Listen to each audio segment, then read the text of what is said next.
The Locket by Kate Chopin. Read by Rupert Degas. Part 1. One night, in autumn, a few men were gathered about a fire on the slope of a hill. They belonged to a small detachment of Confederate forces and were awaiting orders to march. Their gray uniforms were worn beyond the point of shabbiness. One of the men was heating something in a tin cup over the embers. Two were lying at full length a little distance away, while a fourth was trying to decipher a letter and had drawn close to the light. He had unfastened his collar and a good bit of his flannel shirt front. "What's that you got around your neck, Ned?" asked one of the men lying in the obscurity. Ned, or Edmund, mechanically fastened another button of his shirt and did not reply. He went on reading his letter. "Is that your sweetheart's picture?" "Ain't no gal's picture," offered the man at the fire. He had removed his tin cup and was engaged in stirring its grimy contents with a small stick. "That's a charm. Some kind of hoodoo business that one of them priests gave him to keep out of trouble. I know them Catholics. That's how come Frenchy got promoted and never got a scratch since he's been in the ranks. Hey, French, ain't I right?" Edmund looked up absently from his letter. "What is it?" he asked. "Ain't that a charm you got round your neck?" "It must be, Nick," returned Edmund with a smile. "I don't know how I could have gone through this year and a half without it." The letter had made Edmund heartsick and homesick. He stretched himself on his back and looked straight up at the blinking stars. But he was not thinking of them, nor of anything but a certain spring day when the bees were humming in the clematis, when a girl was saying goodbye to him. He could see her as she unclasped from her neck the locket which she fastened about his own. It was an old-fashioned golden locket, bearing miniatures of her father and mother, with their names and the date of their marriage. It was her most precious earthly possession. Edmund could feel again the folds of the girl's soft white gown, and see the droop of the angel sleeves as she circled her fair arms about his neck. Her sweet face, appealing, pathetic, tormented by the pain of parting, appeared before him as vividly as life. He turned over, burying his face in his arm, and there he lay, still and motionless. The profound and treacherous night with its silence and semblance of peace settled upon the camp. He dreamed that the fair Octavie brought him a letter. He had no chair to offer her and was pained and embarrassed at the condition of his garments. He was ashamed of the poor food which comprised the dinner at which he begged her to join them. He dreamt of a serpent coiling around his throat, and when he strove to grasp it, the slimy thing glided away from his clutch. Then his dream was clamor. "Get your duds! You, Frenchy!" Nick was bellowing in his face. There was what appeared to be a scramble and a rush rather than any regulated movement. The hillside was alive with clatter and motion, with sudden upspringing lights among the pines. In the east, the dawn was unfolding out of the darkness. Its glimmer was yet dim in the plain below. "What's it all about?" wondered a big black bird perched in the top of the tallest tree. He was an old, solitary, and a wise one, yet he was not wise enough to guess what it was all about. So all day long he kept blinking and wondering. The noise reached far out over the plain and across the hills and awoke the little babes that were sleeping in their cradles. The smoke curled up toward the sun and shadowed the plain so that the stupid birds thought it was going to rain, but the wise one knew better. "They are children playing a game," thought he. "I shall know more about it if I watch long enough."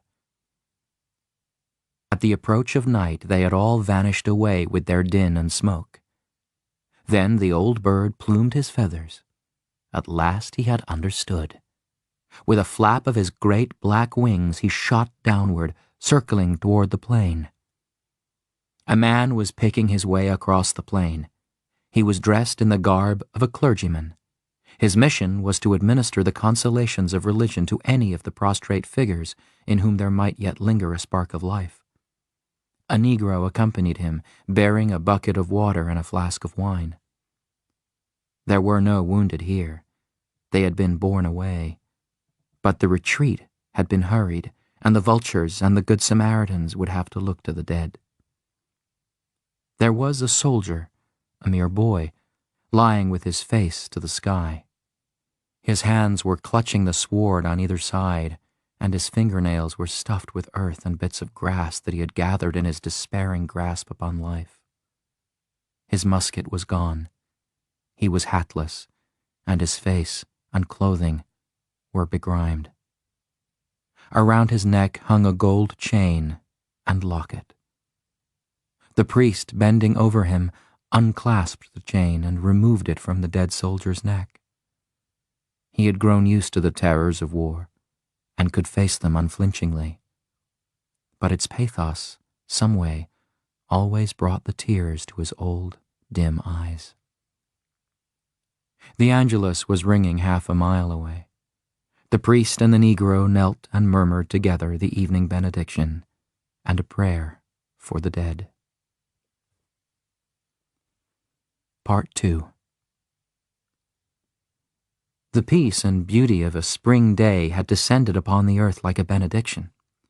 Along the leafy road which skirted a narrow, tortuous stream in central Louisiana rumbled an old-fashioned cabriolet, much the worse for hard and rough usage over country roads and lanes.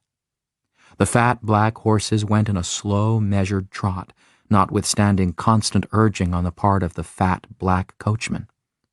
Within the vehicle were seated the fair Octavie and her old friend and neighbor, Judge Pillier, who had come to take her for a morning drive. Octavie wore a plain black dress, severe in its simplicity. A narrow belt held it at the waist, and the sleeves were gathered into close-fitting wristbands. She had discarded her hoop skirt and appeared not unlike a nun. Beneath the folds of her bodice nestled the old locket. She never displayed it now. It had returned to her sanctified in her eyes, made precious as material things sometimes are by being forever identified with a significant moment of one's existence. 100 times she had read over the letter with which the locket had come back to her.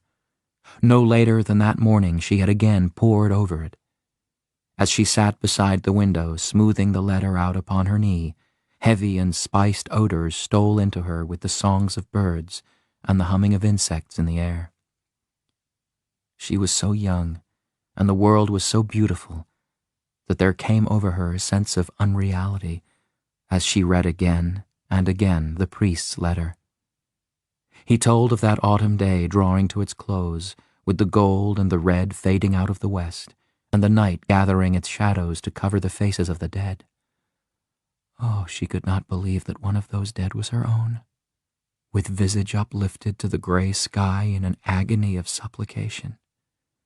A spasm of resistance and rebellion seized and swept over her.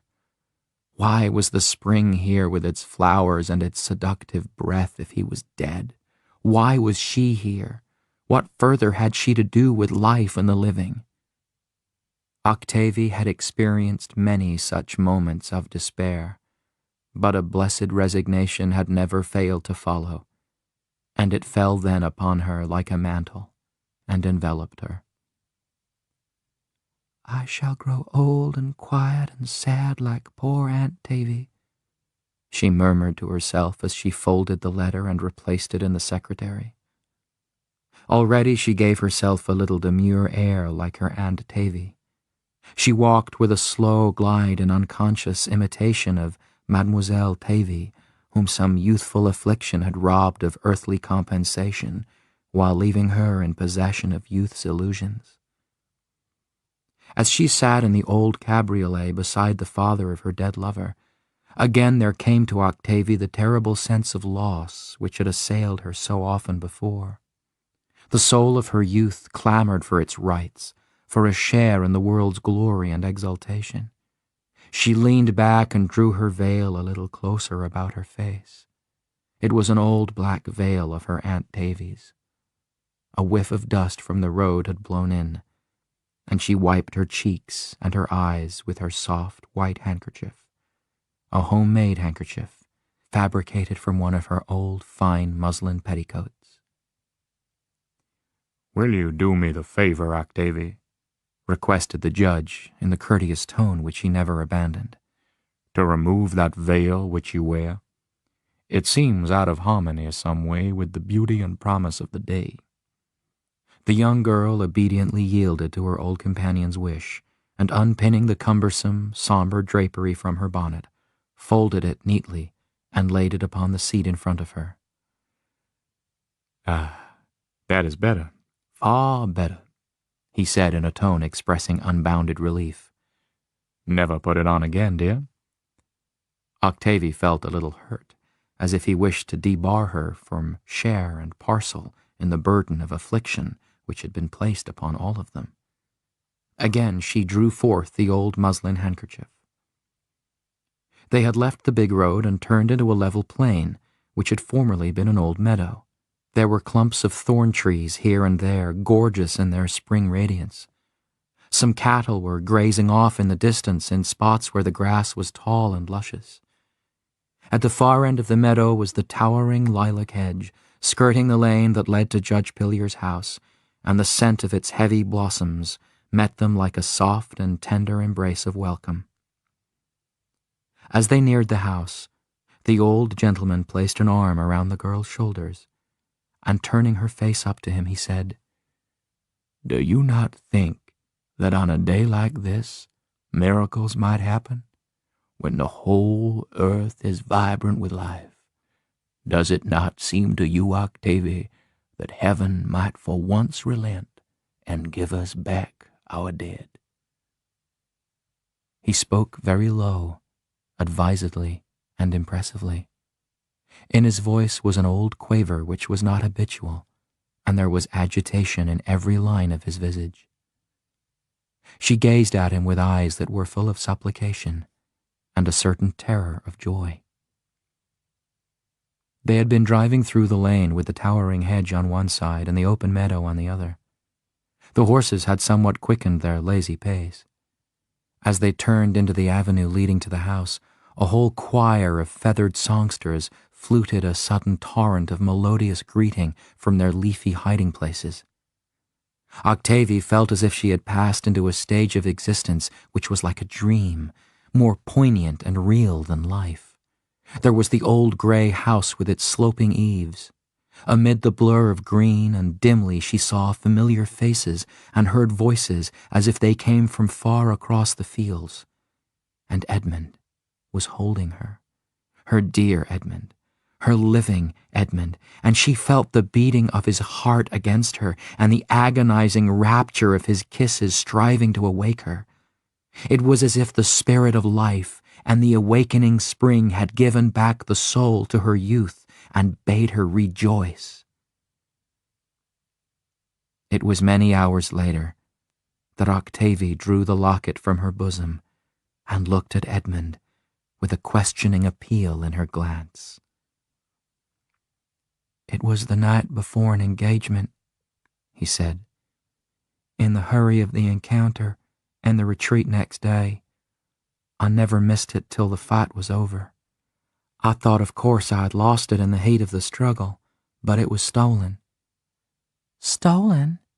She shuddered, and thought of the dead soldier with his face uplifted to the sky in an agony of supplication.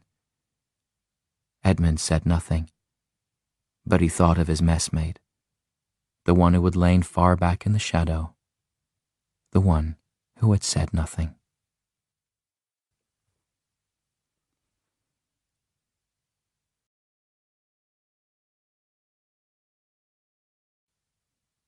You've been listening to a CSA Word audio recording.